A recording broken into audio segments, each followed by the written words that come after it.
मेरे YouTube channel में एक बार फिर से आपका स्वागत है। हम लोग पर्वत और पर्वत निर्माण सिद्धांत की बात कर रहे थे और पर्वत निर्माण सिद्धांत में मैंने आपको महाद्वीपीय विस्थापन सिद्धांत के बारे में हम लोगों ने बात की थी। आज हम पर्वत निर्माण का दूसरा सिद्धांत भूसन्नति सिद्धांत या जियोसिंक्लाइन थ्योरी के बारे में बात करेंगे। जियोसिंक्लाइन थ्योरी को जानने से पहले मैंने आपसे पहले ही कहा था कि मैं किसी भी टॉपिक से रिलेटेड जो भी प्रश्न मेंस में आ सकते हैं उन सारे मेंस में पूछे जाने वाले प्रश्नों की एक लिस्ट आपको जो है दे दूंगा ताकि आप जो है प्रैक्टिस अच्छे से कर सकें। तो सबसे पहले जो है भूसन्नति सिद्धांत में क्या प्रश्न आ सकते हैं उन प्रश्नों को जो है सबसे पहले मैं आपको बता दूं ताकि जब हम इस थ्योरी को पढ़ेंगे तब आपको धीरे धीरे करके जो है ये सारी चीजें जो है वो समझ में आती जाएंगी एक एक करके कि हाँ ये प्रश्न थे, इस प्रश्न का जो है ये जवाब हो सकता है। भूसन्नति सिद्धांत से प्रश्न पूछे जा सकते हैं कि भूसन्नति सिद्धांत के प्रतिपादक कौन है। दूसरा प्रश्न पूछा जा सकता है, ये वन लाइनर प्रश्न है, भूसन्नति सिद्धांत को समझाएं। स्वाशेनबर्ग क्या है, क्राटोजेन या अग्रदेश क्या होते हैं, मीडियन मास या मध्यपिंड को समझाएं। ऐसे ही ओरोजेनेसिस को समझाएं। रेंडकेटन क्या होते हैं, टेथिस सागर पर टिप्पणी कीजिए। ये कुछ प्रश्न जो है इस तरह से हो सकते हैं। इसी तरह से 50 शब्दों के जो है प्रश्न ये भी आ सकते हैं। 50 शब्दों में जो है प्रश्न पूछा जा सकता है कि ओरोजेनेसिस पर टिप्पणी कीजिए, भूसन्नति तथा अग्रदेश पर टिप्पणी कीजिए, श्वासेनबर्ग और रेंडकेटन को समझाइए, मध्यपिंड क्या होते हैं उदाहरण सहित समझाइए। ये 50 शब्दों में जो है ये प्रश्न आ सकते हैं। 200 शब्दों में प्रश्न आ सकते हैं कि कोबर के भूसन्नति सिद्धांत को समझाए। एक सिंपल सा प्रश्न आ जाए कि भाई इसको पूरा एक्सप्लेन करें। दूसरा प्रश्न आ सकता है कि भूसन्नति सिद्धांत के आधार पर पर्वतों, विशेषकर जो है वलित पर्वतों की उत्पत्ति की व्याख्या कीजिए। और तीसरा प्रश्न आ सकता है कोबर के भूसन्नति सिद्धांत का आलोचनात्मक मूल्यांकन कीजिए। देखिए हम अभी जो कोबर का भूसन्नति का सिद्धांत पढ़ेंगे इसमें जो है हम लोग कोबर का सिद्धांत क्या है, कोबर ने किस प्रकार से जो है वलित पर्वतों की उत्पत्ति के बारे में बताया है। फिर हम ये पढ़ेंगे कि कोबर की आलोचना किन आधारों पर की जाती है और फिर हम कोबर के मूल्यांकन के बारे में बात करेंगे। और इसी में जितनी भी टर्मोलॉजी आपने देखी, चाहे वो जो है क्राटोजन हो, ओरोजेनेसिस हो, ओरिजिन हो ना, जियोसिंक्लाइन हो, रेंडकेटन हो, मीडियन मास हो, इन सब चीजों के बारे में जो है हम लोग एक एक करके जो है बात करेंगे। तो हम यहाँ जो है वो हम लोग भूसन्नति सिद्धांत के बारे में जो है बात करते हैं कि भूसन्नति सिद्धांत जो है वो क्या है। देखिए भूसन्नति सिद्धांत जो है पर्वतों की उत्पत्ति से संबंधित एक बहुत महत्वपूर्ण सिद्धांत है जिसके प्रतिपादक लियोपोल्ड कोबर। लियोपोल्ड कोबर दरअसल जो है जर्मनी के थे और जर्मन भूगर्भ शास्त्री थे। जाहिर सी बात है कि पृथ्वी का अध्ययन करना जो है इनका अपना एक विषय था। और लियोपोल्ड कोबर के बारे में कहा जाता है कि लियोपोल्ड कोबर जो है वो संकुचनवाद के जो है समर्थक थे। संकुचनवाद क्या होता है हम आगे बात करेंगे। लियोपोल्ड कोबर ने जो है 1923 में एक पुस्तक लिखी थी जिसका नाम था डर बॉर्डर अर्डे में ही जो है इन्होंने अपने सिद्धांत का जो है प्रतिपादन किया था। और यहाँ पर यह बात भी महत्वपूर्ण है कि ये जो सिद्धांत है ये केवल और केवल जो है वलित पर्वतों, जो फोल्डेड माउंटेन्स हैं, केवल उनके निर्माण की व्याख्या जो है करता है। अब बात ये थी कि जो है संकुचनवाद क्या होता है, क्योंकि कोबर का जो सिद्धांत है ये सिद्धांत जो है पूर्णतः पृथ्वी की संकुचन शक्ति पर ही आधारित है। तो कोबर ने कहा कि देखिए जितनी ये पृथ्वी जो है बहुत पहले करोड़ों अरबों वर्ष पूर्व जो है पृथ्वी गर्म थी, बहुत गर्म थी। और धीरे धीरे करके जो है पृथ्वी ठंडी हुई। और पृथ्वी के ठंडा होने के क्रम में पृथ्वी का जो सबसे ऊपरी हिस्सा था, सियाल जिसे हम उस समय कहते थे, सियाल, सीमा और निफे, जो पृथ्वी के 3 अलग अलग भाग हैं, उनमें से सियाल जो है सबसे ऊपरी हिस्सा था। ये सियाल जो है धीरे धीरे करके ठंडा हुआ। कोबर ने कहा कि देखिए जो भी चीजें जो है पहले गर्म होती है वो तो फैली हुई होती हैं, ठीक है। चाहे हम इंसान की बात ही क्यों ना कर लें, इंसान भी जब गर्म होता है, बहुत गुस्से में होता है तो फैल जाता है। और धीरे धीरे करके जो है जब ये पृथ्वी ठंडी हुई तो पृथ्वी में जो है संकुचन हुआ। और जैसे जैसे जो है संकुचन हुआ वैसे वैसे जो है पृथ्वी के अलग अलग हिस्सों में कहीं पर जो है गड्ढे हो गए, कहीं पर जो है पृथ्वी के अलग हिस्सों में जो है उठाव आ गया। और ये जो गड्ढे हुए, जहां जहां पर भी पृथ्वी के संकुचन के कारण जो है गड्ढे हुए, उसी को जो है कोबर ने भूसिंक्लाइन क्षेत्र जो है कहा। और उन्हें कहा कि विश्व के जितने भी जो है आपको वलित पर्वत दिखाई देते हैं, ये सारे वलित पर्वत जो है कहीं ना कहीं इन्हीं भूसिंक्लाइन क्षेत्रों पर या इन्हीं भूसन्नति क्षेत्रों पर ही ये सब बने हुए हैं। उन्होंने टेथिस सागर के बारे में बताया। उन्होंने कहा कि देखिए हिमालय पर्वतमाला जो है, आज जहां हिमालय पर्वतमाला है वो टेथिस सागर से जो है बना है। दरअसल टेथिस सागर जो है वो उस समय जो है एक तरह का भूसिंक्लाइन क्षेत्र था और उसी में जो है उसी से जो है हिमालय पर्वतमाला की उत्पत्ति हुई।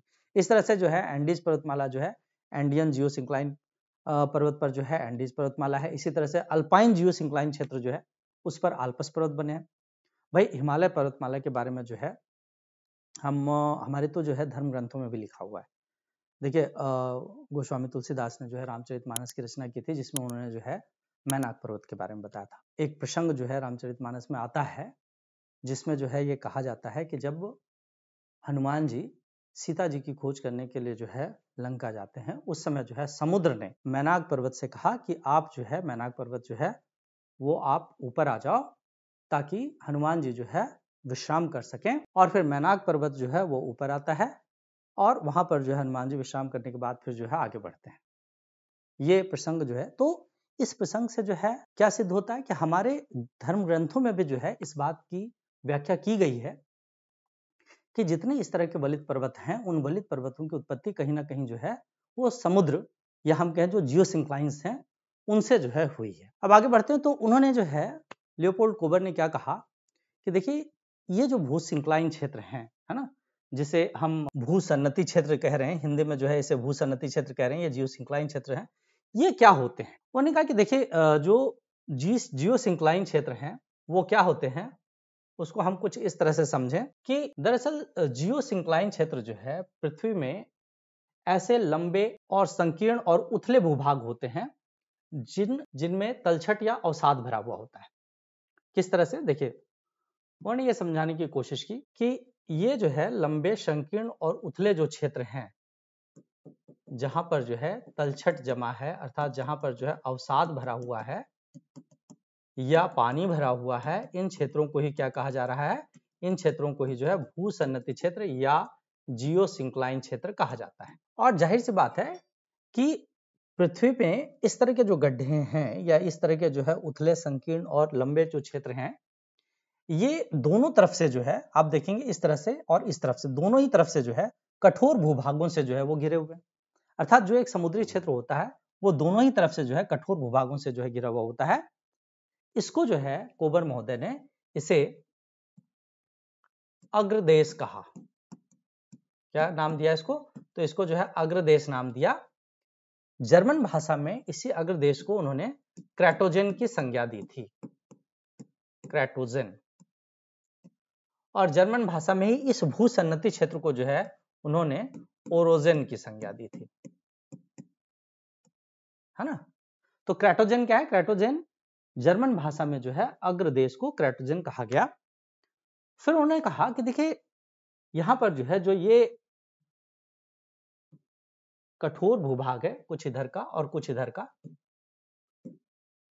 इन दोनों कठोर भूभागों से जो मिट्टी थी, जो अवसाद था, चाहे नदियों के द्वारा बहाकर लाया गया अवसाद हो, चाहे यहां से अपरदित अवसाद हो, वो पूरा का पूरा अवसाद जो है वो इस क्षेत्र में अर्थात जियोसिंक्लाइन क्षेत्र में जाकर जो है जमा होता गया। और जब जो है ये जियोसिंक्लाइन क्षेत्र में जमा होता गया तो ये जियोसिंक्लाइन क्षेत्र जो है वो इसका और अवतलन होता चला गया।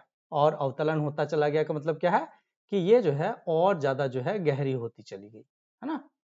इस तरह से जो है इसका अवतलन हुआ और यहाँ पर जो है हम पाएंगे कि यहाँ पर जो है पूरा का पूरा अवसाद जो है वो इस तरह से जो है यहाँ पर जमा होता चला गया। अब उन्होंने कहा कि इसके बाद भी जो है पृथ्वी जो है वो धीरे धीरे करके जो है और संकुचित हुई। अच्छा, मैं यहाँ पर ये भी बता दूं कि कोबर ने जो ये सिद्धांत दिया है, इस सिद्धांत को जो है उन्होंने 3 चरणों में जो है डिवाइड किया है। और यही जो 3 चरण हैं उसमें से सबसे पहला चरण जो है, जो मैंने अभी आपको बताया वो था। ये 3 चरण में जो है एक बार लिख देता हूं, उसके बाद जो है हम लोग इसके बारे में बात करेंगे। कोबर ने 3 चरण जो है इसके दिए। उन्होंने सबसे पहले जो है चरण का नाम दिया था लिथोजेनेसिस। दूसरे चरण का नाम दिया उन्होंने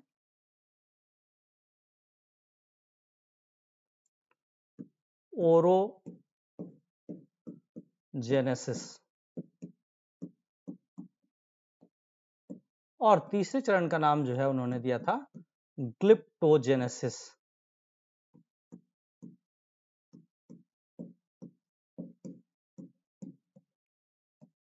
है ना।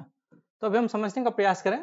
देखिए सबसे पहला चरण जो था लिथोजेनेसिस, इसमें जो मैंने ये आपको बात बताई पूरी कि इस तरह से जो है पूरा का पूरा जो है ये जो अवसाद था, ये अवसाद जो है यहाँ आकर जमा होने लगा और इस अवसाद के यहाँ जमा होने के कारण ही जो है इसका पूरा का पूरा जो है अवतलन होता गया और अवतलन होने के फलस्वरूप जो है ये पूरा का पूरा जो भूभाग था ये नीचे की तरफ जो है आता है। हम कुछ ऐसा समझ सकते हैं कि ये बहुत ज्यादा नीचे नहीं आ सकता। ये बहुत ज्यादा नीचे इसलिए नहीं आ सकता कि हम अगर मान लें कि ये जो है कोई लोहे का रॉड हो, है ना, और इस लोहे के रॉड पर अगर हम थोड़ा थोड़ा जो है कम कम भार का जो है कुछ सामान रखते जाएं, तो प्रारंभिक अवस्था में जो है तो किसी तरह का कोई प्रभाव नहीं पड़ेगा। लेकिन जैसे जैसे जो है ये भार बढ़ता जाएगा, ये लोहे की रॉड जो है वो नीचे की तरफ आएगी। और उन्होंने कहा कि चूंकि लोहे की रॉड बहुत सख्त है, इसलिए इतनी बहुत ज्यादा नीचे नहीं आ जाएगी, थोड़ी जो है उथली रहेगी।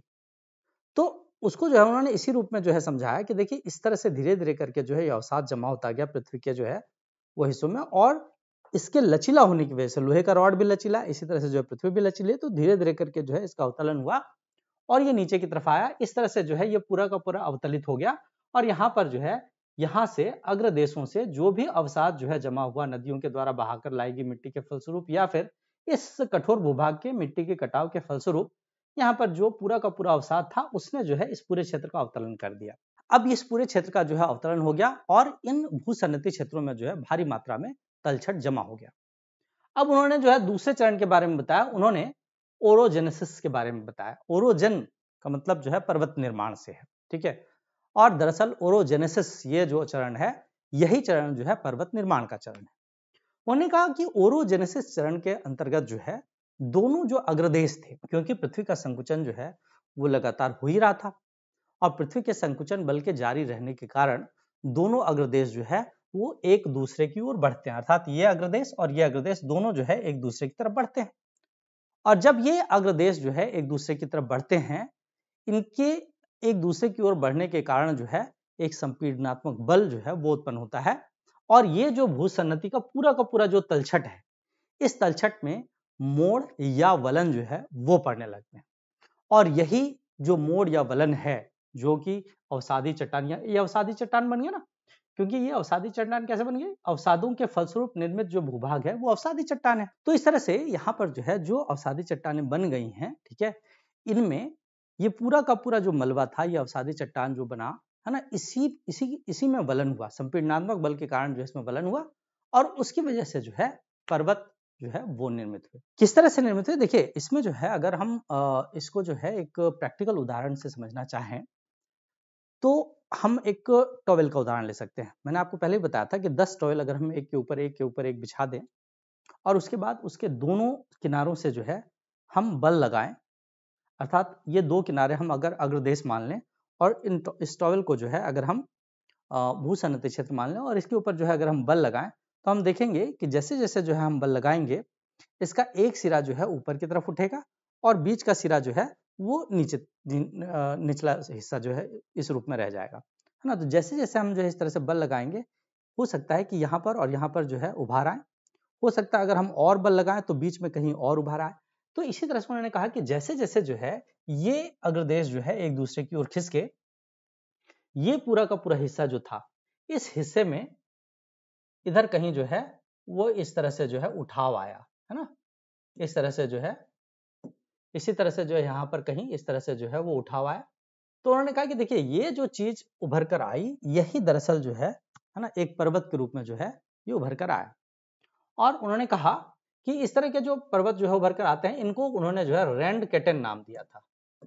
रेंडकेटन, मार्जिनल मास भी इसको कह सकते हैं, या मार्जिनल क्षेत्र जो है वो इसको कहते हैं। रेंडकेटन दरअसल जो है जर्मन भाषा का एक शब्द है ना। तो इस तरह से जो है यहाँ पर, अब यहाँ पर जो है ये भी हो सकता है कि रेंडकेटन एक बना, उसके बाद हो सकता है यहाँ पर जो है एक दूसरा भी जो है उभार बना हो, यहाँ पर जो है एक दूसरा उभार भी बन सकता है। और यहाँ पर जो है ये बीच वाला जो क्षेत्र है, ऐसा नहीं है कि बीच वाला क्षेत्र जो है पूर्णतः अप्रभावित रह गया है, अर्थात ये नहीं है कि बीच वाले क्षेत्र में बिल्कुल उठाव नहीं हो सकता है, बीच वाला क्षेत्र जो है ये भी उठा, ये भी उभरा, लेकिन इतना नहीं उभरा कि वो जो है एक पर्वत बन गया, ठीक है। तो हो सकता है कि जो है एक पठार के रूप में जो है ये उभरा रह गया। तो इस तरह से जो है जो उभार हुआ, इसको जो है कोबर जो है क्या नाम देते हैं, कोबर इसी को जो है मीडियन मास कहते हैं, मीडियन मास, या इसी को जो है उन्होंने मध्य पिंड कहा, है ना। इस तरह से जो है यहाँ पर ये जो उभार आया, इस उभार को जो है कोबर ने मीडियन मास या मध्य पिंड की संज्ञा दी। अब भूसन्नति के दोनों किनारों पर जो दो पर्वत श्रेणियों का निर्माण हो रहा है, इसको जो है रेंडकेटन या इसी को हिंदी में जो है सीमांत श्रेणी भी कह सकते हैं, है ना। भूसन्नति का मलबा जो है पूर्णतः या आंशिक रूप में वलित हुआ और ये वलन जो है वो संपीड़न बल पर ही आधारित होता है। अब उन्होंने कहा कि अगर संपीड़न का बल सामान्य होता है तो केवल किनारे वाले भाग वलित होंगे। मान लो कि ये जो संपीड़न बल है, अर्थात ये जब जो है एक दूसरे के समीप आ रहे हैं और इसमें जो संपीड़न हो रहा है, अगर ये संपीड़न का बल सामान्य है तो केवल और केवल किनारे वाले भाग जो होंगे वो वलित होंगे, अर्थात ये वाले भाग वलित होकर जो है वो ऊपर की तरफ उठ जाएंगे और बीच का भाग जो है वो वलन से अप्रभावित रहेगा। और इसी अप्रभावित भाग को जो है जर्मन भाषा में क्या कहा गया, इसी अप्रभावित भाषा को मध्यपिंड या मीडियन मास कहेंगे। जर्मन भाषा में इसे श्वासेनबर्ग कहा गया। अभी जो है जो क्वेश्चन मैंने आपको बताया था उसमें जो है ये सारे टर्म्स बहुत इंपॉर्टेंट टर्म्स हैं, पूछे जा सकते हैं और कई बार जो है हिस्ट्री में या ज्योग्राफी में या अन्य दूसरे जो है सब्जेक्ट्स में नए नए टर्म्स जो है आजकल पूछे जा रहे हैं, है ना। तो इन टर्म्स को आप जरूर याद रखें, चाहे जो है वो क्रेटोजन की बात हो, ओरोजन की बात हो, रेंडकेटन की बात हो, श्वासेनबर्ग की बात हो, है ना। ये इन सारे टर्मोलॉजी को जो है हम जरूर याद रखें। तो यहाँ पर जो है ये मीडियन मास या श्वासेनबर्ग जो है इसका निर्माण जो है यहाँ पर हो रहा है। इस तरह से जो है मीडियन मास का निर्माण जो है यहाँ पर हुआ। लेकिन अगर भूसन्नति का पूरा मलबा वलित हो जाता है, यहाँ पर अगर हम देखें ये भूसन्नति का पूरा मलबा है, अगर ये पूरा मलबा जो है वलित हो जाता है, अर्थात जब संपीड़न बल जो है बहुत ज्यादा सक्रिय होता है या संपीड़न बल जब जो है बहुत ज्यादा लगता है तो पूरा का पूरा मलबा जो है वो संपीड़ित होकर और वलित होकर और ऊपर उठ जाता है। वहां पर फिर जो है मध्यपिंड का निर्माण नहीं हो पाता कई बार। इस तरह से जो है कई बार ऐसी स्थितियां होती भी हैं कि जब कभी भी जो है संपीड़न बल बहुत ज्यादा लगता है तो उस समय जो है मध्यपिंड का निर्माण नहीं होता और कोबर ने अपने इसी विशिष्ट मध्यपिंड के आधार पर ही जो है विश्व के वलित पर्वतों की संरचना को स्पष्ट करने का प्रयास उन्होंने किया है। उन्होंने ये कहा कि देखिए यहाँ पर जो है मैं आपको समझाने की कोशिश करता हूं कि किस तरह से जो है कोबर ने वलित पर्वतों के निर्माण के आधार पर जो है वलित पर्वतों का निर्माण जो है इस आधार पर समझाने का प्रयास किया और किस तरह से जो है मध्यपिंड की संरचना के आधार पर जो है इन सारी चीजों को व्याख्यायित करने की कोशिश की थी। देखिए उन्होंने कहा कि यूरेशिया का जो अग्रभाग था, यहाँ पर जो है ये पूरा मेडिटेरियन सी आपको दिखाई दे रहा है, भूमध्य सागर दिखाई दे रहा है। इसके ऊपर का क्षेत्र जो है यूरेशिया का क्षेत्र है और नीचे का क्षेत्र जो है वो अफ्रीका का क्षेत्र है। इस तरह से जो है मेडिटेरेनियन सी क्या है, मेडिटेरेनियन सी जो है अपने आप में एक जियोसिंक्लाइन है। दरअसल ये मेडिटेरियन सी जो है टेथिस सागर का ही जो है एक भाग है और उस भाग में वो जो जियोसिंक्लाइन है उसके नीचे की तरफ जो है आपको अफ्रीका नजर आ रहा है, ऊपर की तरफ जो है यूरेशिया नजर आ रहा है। उन्होंने कहा कि यूरेशिया जो है वो एक अग्रभाग है और अफ्रीका जो है इसका दूसरा अग्रभाग है ना। दो क्रेटोजेंस यहाँ बने। उन्होंने कहा कि यूरेशिया अग्रभाग जो है, यूरेशिया क्रेटोजन जो है वो उत्तर की ओर खिसका और जो अफ्रीका क्रेटोजन जो है वो दक्षिण की ओर खिसका और इन दोनों के जो है खिसकने के फलस्वरूप दो पर्वत जो है वो निर्मित हुए, एक पिरेनीज और दूसरा एटलस। तो यहाँ पर जो है आपको पिरेनीज श्रृंखला दिखाई दे रही है।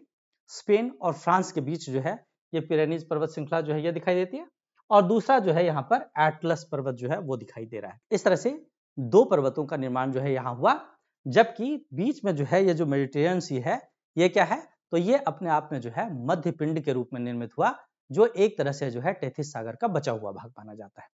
इसी तरह से जो है अगर आप देखेंगे तो यहाँ पर जो है उत्तर में आपको टर्की में, यहाँ उत्तर में जो है पॉन्टिक, नीचे जो है टॉरस, इधर आगे की तरफ बढ़ेंगे तो जैग्रॉस, इधर नीचे इधर यहाँ जो है एशिया की तरफ देखेंगे तो यहाँ जो है क्युनलुनसान आपको जो है ये जो फोलैंड नजर आ रहा है एशिया का ऊपर की तरफ, और यहाँ नीचे की तरफ जो है पेनिनसुलर इंडियन शील्ड। जब हम प्लेट टेक्टोनिक थ्योरी पढ़ेंगे तो प्लेट टेक्टोनिक थ्योरी में जो है ये बात क्लियर होगी कि ये जो है उन्होंने वहां पे प्लेट टेक्टोनिक थ्योरी में इसको जो है एक शील्ड के रूप में माना गया। वो मानता है कि दोनों में से जो है एक पार्ट जो है वो खिसकते हैं, अर्थात जो दो प्लेट्स हैं उनमें से एक प्लेट जो है खिसकता है, दूसरा प्लेट जो है वो यहाँ पर एक शील्ड के रूप में जो है यहाँ पर है।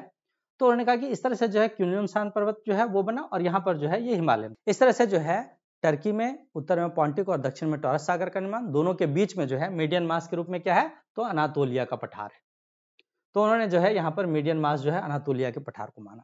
इसी तरह से जो है एशिया में जो है उन्होंने कहा कि एशिया अग्रभाग के दक्षिण की ओर खिसकने और भारतीय प्रायद्वीप शील्ड के उत्तर की ओर खिसकने के फलस्वरूप जो है क्युनलुन पर्वत और हिमालय पर्वत का निर्माण हुआ। और यहां पर जो है बीच में मीडियन मास के रूप में क्या बना, तो तिब्बत का पठार। तिब्बत का पठार जो है दोनों के बीच में जो है मीडियन मास के रूप में जो है वो विकसित हुआ था। इस तरह से जो है उन्होंने इस पूरे इन पूरे वलित पर्वतों के निर्माण को जो है वो अपने सिद्धांत के आधार पर जो है समझाने की कोशिश की थी। तो दो चरणों के बारे में जो हम लोगों ने बात देख ली। सबसे पहले चरण में जो है जिसको हम लिथोजेनेसिस कहते हैं, उसमें देखा हमने कि किस तरह से जो है एक जो ओरिजिन है, एक जो है भूसन्नति क्षेत्र है, वो धीरे धीरे करके जो है और ज्यादा गहरा होता चला जाता है। दूसरे चरण में हमने देखा किस तरह से जो है पर्वतों का निर्माण होता है। और तीसरा चरण जिसे हम ग्लिप्टोजेनेसिस कहते हैं, अभी हम लोगों ने जो है तीसरे चरण की बात नहीं की। देखिए तीसरा चरण जो है वो ग्लिप्टोजेनेसिस जो है वो कहलाता है। और ग्लिप्टोजेनेसिस में जो है क्या होता है, तो ग्लिप्टोजेनेसिस दरअसल जो है संकुचन बलों की निरंतरता के कारण, अर्थात लगातार जो है संकुचन बल जो है वो लगातार होते रहते हैं, उसके फलस्वरूप सीमांत पर्वत श्रृंखलाएं और ऊपर उठ जाती हैं। ये जो रेनकेटन्स हैं, ये रेनकेटन्स जो है और ऊपर की तरफ जो उठते चले जाते हैं और ऊपर की तरफ उठते चले जाते हैं। इस तरह से जो है हिमालय जैसे वलित पर्वत जो है इसी तरह से ग्लिप्टोजेनेसिस जो चरण है उसकी वजह से जो है इनका निर्माण होता है, क्योंकि पृथ्वी का संकुचन और ज्यादा हो रहा है और ज्यादा हो रहा है और ज्यादा हो रहा है, और इसकी वजह से जो है इनमें जो फोल्ड्स हैं और ज्यादा पड़ते जा रहे हैं और ज्यादा पड़ते जा रहे हैं और ज्यादा पड़ते जा रहे हैं। और यही कारण है कि आज भी चूंकि पृथ्वी का संकुचन आज भी हो रहा है, पृथ्वी अभी भी ठंडी हो रही है और धीरे धीरे करके जो है वलन इनमें अभी भी पड़ रहे हैं, उसकी वजह से आज भी जो है हिमालय पर्वतमाला के का जो आकार है, उसकी जो लंबाई है, उसकी जो ऊंचाई है, सॉरी, उसमें जो है वृद्धि होती चली जा रही है। तो इस तरह से जो है कोबर ने जो अपना सिद्धांत दिया, उस सिद्धांत में जो है ये तीन चरण जो उन्होंने बताया, लिथोजेनेसिस, ओरोजेनेसिस और ग्लिप्टोजेनेसिस, और इसके आधार पर जो है उन्होंने पृथ्वी के संकुचन के आधार पर जो है वलित पर्वतों के निर्माण को जो है व्याख्यायित करने का प्रयास किया था। लेकिन जैसा कि विदित है कि अधिकांशतः जो है ये होता है कि कोई सा भी सिद्धांत जो है वो ऐसा तो होता नहीं कि आलोचनाओं से जो है बच जाए। तो कोबर का भी सिद्धांत जो है आलोचनाओं से बच नहीं पाया, और कोबर के सिद्धांत की भी जो है वो आलोचना हुई। कोबर के सिद्धांत की आलोचना जो है किन आधारों पर हुई और कोबर के सिद्धांत को किस तरह से आलोचित किया गया। देखिए सबसे पहले जो है बात तो यह हुई कि कोबर ने बताया कि पृथ्वी पर जो है पर्वतों की उत्पत्ति दरअसल 6 बार में हुई। लेकिन जो हमारी पर्वत निर्माण से संबंधित जो बातें जो है अभी तक उभर कर सामने आई हैं, उसमें जो है इसको मान लिया गया कि पर्वतों पर पृथ्वी पर पर्वतों की उत्पत्ति जो है 4 बार में हुई है।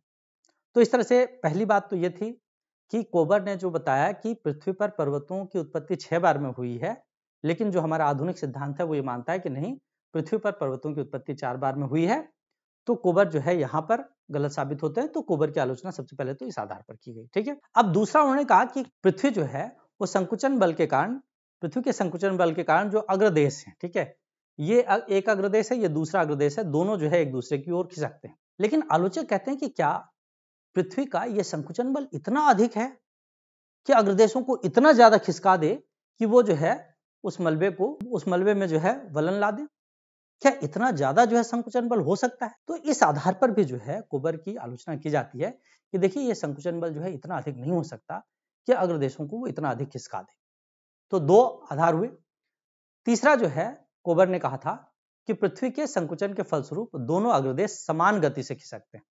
लेकिन अभी मैंने आपको बताया कि प्लेट विवर्तनिक सिद्धांत ये कहता है कि दोनों अग्रदेशों में से एक अग्रदेश जो है ज्यादा तेजी से खिसकता है, जबकि दूसरा जो है कम तेजी से। तो यहाँ पर ये बात भी जो है थोड़ी सी कॉन्ट्राडिक्टरी होती है कि कोबर ये कहते हैं कि भाई दोनों अग्रदेश जो है समान रूप से खिसकते हैं, जबकि हमारा सबसे आधुनिक प्लेट टेक्टोनिक थ्योरी, जो कि सबसे मान्य थ्योरी है, वो ये कहता है कि नहीं, दोनों में से एक प्लेट जो है ज्यादा तेजी से खिसकता है, जबकि एक प्लेट जो है वो कम तेजी से खिसकता है।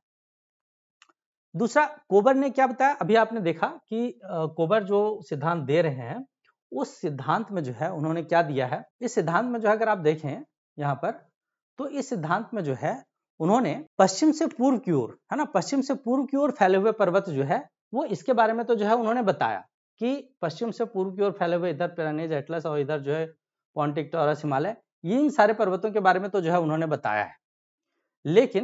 लेकिन उत्तर से दक्षिण की ओर फैले हुए जो पर्वत हैं उसके बारे में जो है उन्होंने नहीं बताया। उत्तर से दक्षिण की ओर फैले हुए पर्वत जिनमें रॉकीज है, एंडीज है, यूराल है, इनकी उत्पत्ति पर जो है वो ज्यादा प्रकाश जो है वो नहीं डाल पाते, और इस आधार पर भी जो है वो कोबर के सिद्धांत की जो है आलोचना की जाती है। तो कोबर के सिद्धांत की आलोचना इस आधार पर भी की जा रही है कि साहब आपने उत्तर से दक्षिण की ओर फैले हुए जो पर्वत हैं उनकी उत्पत्ति के बारे में जो है आप पर्याप्त प्रकाश जो है वो नहीं डाल पा रहे हैं। तो इस तरह से जो है कुछ आधार कोबर के सिद्धांत की आलोचना के हैं।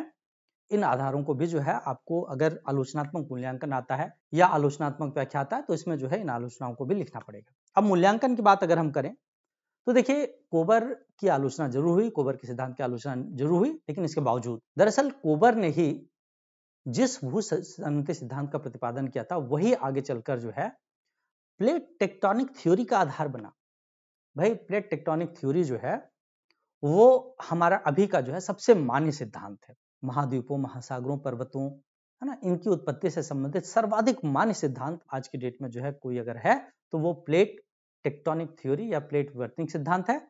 और कोबर ने जो सिद्धांत दिया वही सिद्धांत दरअसल प्लेट विवर्तनिक सिद्धांत का आधार बना था। प्लेट विवर्तनिक सिद्धांत की अवधारणा भी यही मानती है कि विश्व के सभी वलित पर्वतों की उत्पत्ति जो है वो इन्हीं भूसन्नतियों या जियोसिंक्लाइंस से ही हुई है। तो हम यहाँ पर जो है मूल्यांकन में लिखेंगे कि देखिए कोबर ने जिस सिद्धांत का प्रतिपादन किया था वही सिद्धांत वर्तमान के सर्वाधिक मान्य प्लेट विवर्तनिक सिद्धांत का आधार बना। और प्लेट विवर्तनिक सिद्धांत की अवधारणा भी यही मानती है कि विश्व के सभी वलित पर्वतों की उत्पत्ति जो है वो भूसन्नतियों या जियोसिंक्लाइंस से ही हुई है। इस तरह से जो है ये कोबर का जियोसिंक्लाइन थ्योरी या कोबर का जो है भूसन्नति सिद्धांत के बारे में जो है मैंने आपको बताया। यदि आपको कहीं पर भी जो है इसमें से कुछ भी डाउट होता है, कुछ भी प्रॉब्लम होती है तो आप बिल्कुल जो है मुझे मैसेज करके पूछ सकते हैं। आपको लगता है कि हाँ यहाँ पर जो है कुछ डाउट है या कोई प्रश्न जो है आपको समझ में नहीं आता है या मेंस का आंसर अगर आप जो है आंसर की प्रैक्टिस कर रहे हैं और उसमें अगर जो है कहीं आपको मेरी आवश्यकता पड़ती है तो आप जरूर जो है मुझे कॉल कर सकते हैं, मुझे मैसेज कर सकते हैं। जहां तक हो सकेगा मैं आपकी मदद करने की पूरी कोशिश करूंगा। यदि आपको जो कुछ भी मैं समझा रहा हूँ सब कुछ अच्छा लगता है तो जरूर जो है मेरे चैनल को सब्सक्राइब करें, ज़्यादा से ज़्यादा शेयर करें ताकि जो लोग ज़रूरतमंद लोग हैं, जो ऐसे स्टूडेंट्स हैं जो इतने रिसोर्सफुल नहीं है, जिनके पास जो इतने रिसोर्सेज नहीं है, वो भी इसका लाभ उठा सकें। तो आज के लिए जो है इतना ही। हम अगले वीडियो में या अगले जो है क्लास में हम पर्वत निर्माण से संबंधित जो है तापीय संकुचन सिद्धांत के बारे में बात करेंगे। जेफ्रीज ने जो है तापीय संकुचन का सिद्धांत दिया था और ये क्या है उसके बारे में हम अगले वीडियो में जो है बात करेंगे। आज के लिए इतना ही। थैंक यू, धन्यवाद।